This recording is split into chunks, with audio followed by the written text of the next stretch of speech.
have ever struggled to choose a niche, what I'm about to share with you might come as a surprise. And that is, you don't have to invent one or pick one prematurely. You just don't have to force it. You do not have to pick something trendy, and you definitely do not have to decide based on, what's going to look good on your website. Because guess what? More often than not, your niche is already visible in the work that you're doing.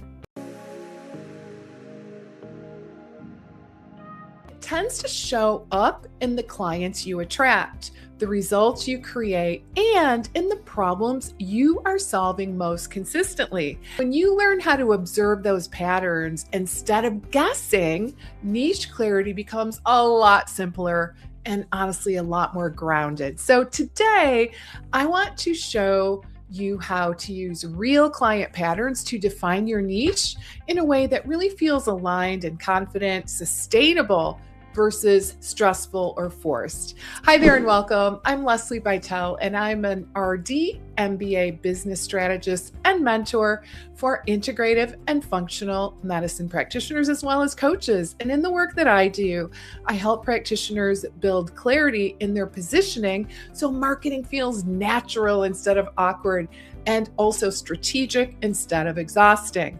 Now, if you get value from my videos, I invite you to please support the channel by clicking the hype, like, and subscribe buttons. It really does help, and it is free. Now, one of the most important things that I've learned over the years is this: the most aligned niches that I see, they're not brainstormed. Instead, they are observed. So let's start with why guessing your niche often creates friction and unnecessary stress for you. Many practitioners and coaches try to choose a niche based, honestly, what looks good on paper. They look at the trends, they look at what other people are doing, and they look at what seems popular, profitable, or even exciting in the moment. And I gotta say, on the surface, that actually does make sense. But if your niche is not grounded in your actual work, it will always feel just a little off. You might feel unsure about how to talk about it. You might struggle to create content around that niche consistently, and you just might end up feeling disconnected from your own messaging. And worst of all, you might lack that confidence you need for success if your niche feels forced and just not quite right. So when your niche is disconnected from what you actually do day to day, your marketing starts to feel disconnected from who you are. It just feels off. And definitely that's not what you want. And that's usually the first sign that something is misaligned. Now, let's talk about what actually works. Pattern recognition, because patterns are one of the most powerful, often overlooked tools in niche clarity, because your work actually leaves clues. Every client you work with is actually giving you data, not just clinical data, but messaging data. So instead of asking, what niche should I pick? I want you to start asking different questions. Which clients are making the most progress? Not necessarily the fastest progress, but the most meaningful and impactful progress. Which clients just seem to get it really quickly? And this one's key. Which sessions feel energizing versus draining? That one's so important. Which explanations are you giving with ease because, you've said them 100 times before? Which problems do people keep coming to you for even when you're not actively marketing to them? These questions are really quite revealing because they show you where your expertise is already the strongest. And this is really, honestly, super important because your niche does not have to be based on what you could help with. It's most powerful when it's based on what you already help with really well. So I want to pause here and just say something really clearly, and that is not every client represents your niche. And this is pretty big. Some clients are one-offs. Others are exceptions. Some clients come to you for very specific reasons at a specific moment. And that does not mean that they ultimately define your positioning, because your niche lives where there's repetition, repeated problems, repeated outcomes, and repeated types of conversations, repeated satisfaction, especially. And that repetition is really where clarity tends to live. If you look back over your last year or two of work, patterns will start to emerge, and they're usually more obvious than you think if you really open the hood and look.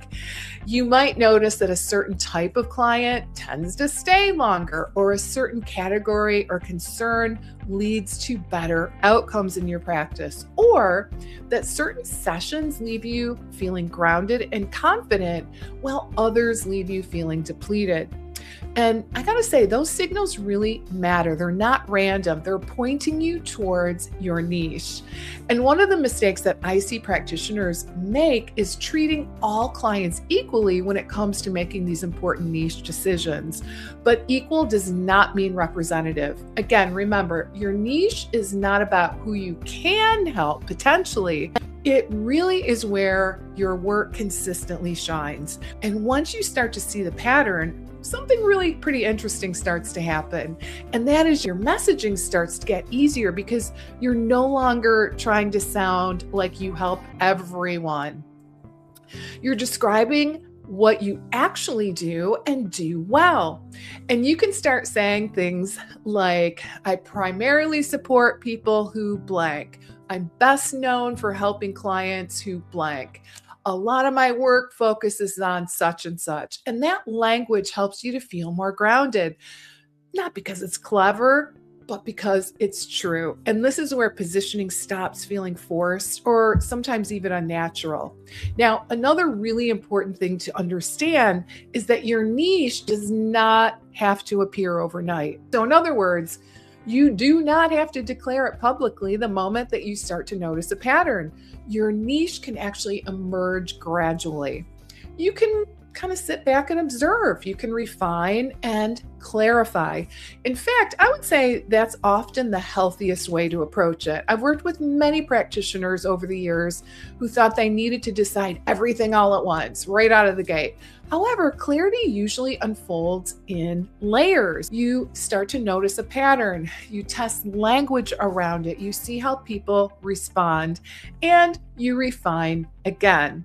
And that process helps to build your confidence. And of course, we know confidence shows up in your marketing, whether you realize it directly or not. And there's also a mindset shift that I think is really important here. And that is letting your niche emerge from real client patterns kind of takes the pressure off, right? Because you're no longer trying to pick the right thing. Instead, you're paying attention. And this paying attention is it's really more reliable strategy, because your clients are already telling you what resonates. They're telling you through their questions, through their results, through their feedback, and also through their referrals. Your job is to listen. Now, let's talk about what happens internally when you anchor your niche in real patterns, shall we? Right. So first, as I mentioned, your confidence really increases because you're no longer guessing. You're not hoping it works. You're describing something you've already seen again and again. Second, your content creation process becomes so much easier. And this one's huge because you're no longer asking, what should I post today? Instead, you are responding to the same questions you answer probably inside of your sessions. Thirdly, your marketing just feels more natural because it is an extension of your work, not like a separate thing, right? Clients can feel that. They feel when your messaging is grounded. They feel when you're speaking from experience instead of theory. And that feeling really helps to build trust faster than any clever tagline ever could. Now, let's address a common concern that comes up. What if the patterns I see aren't what I want my niche to be? Great question. This happens more often than people probably admit. Sometimes the work you're best known for is not the work you expected to specialize in. And that can feel a little uncomfortable. But do remember this, your niche, it's allowed to evolve. You're not locking yourself into something forever. All you're doing is simply acknowledging what is true right now. And often naming what's true opens doors that you didn't even realize were available to you. I've seen practitioners resist their natural niche because they thought it was too basic or just maybe not interesting enough. But the market does not reward novelty. It rewards clarity and results. If your clients are consistently getting results in a particular area, that is not something to dismiss. Instead, that's something to pay attention to. Now, another thing to keep in mind here is your niche is not just about the problem. It's ultimately about the person. Two practitioners can both work, let's say, gut health, hormones, or metabolic issues, but their niches can look completely different based on who they serve and how they support them. So client patterns often reveal more than just symptoms. They also reveal context. Things like life stage, stressors, values, motivation. And I would say these details really are important. They're what make your niche more human.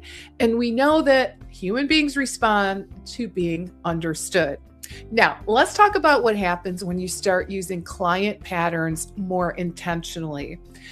Well, your messaging gets sharper. Your website feels clearer. Your conversations really feel so much more aligned, and you stop trying to over-explain everything.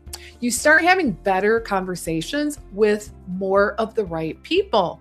And this is where positioning starts to work for you instead of it feeling like something you have to manage. Your niche stops feeling like a decision and it starts feeling, more like a reflection. And that's when growth becomes much more sustainable because you're no longer forcing yourself into a box. You're describing what's already there. So let's recap what I want you to take away from this video today. You do not have to invent your niche. You don't have to guess. And your niche is often hiding in plain sight. It lives in your client patterns, the problems that you are solving repeatedly, the results that you create consistently, and the work that really feels energizing to you and is effective. When you let those patterns guide your positioning, clarity becomes so much easier. And we know clarity builds confidence. Confidence strengthens your messaging, and strong messaging is going to help you to attract the right people to you. Now, if this helped you see your niche more clearly, I invite you to go ahead and like this video and subscribe so you don't miss future trainings in this marketing and visibility series. And if you want support translating client patterns into clear, confident positioning, you can explore working together at my website at leslibytel.com. Till next time, I hope that this has been helpful, and I look forward to seeing you in the next video. Bye for now.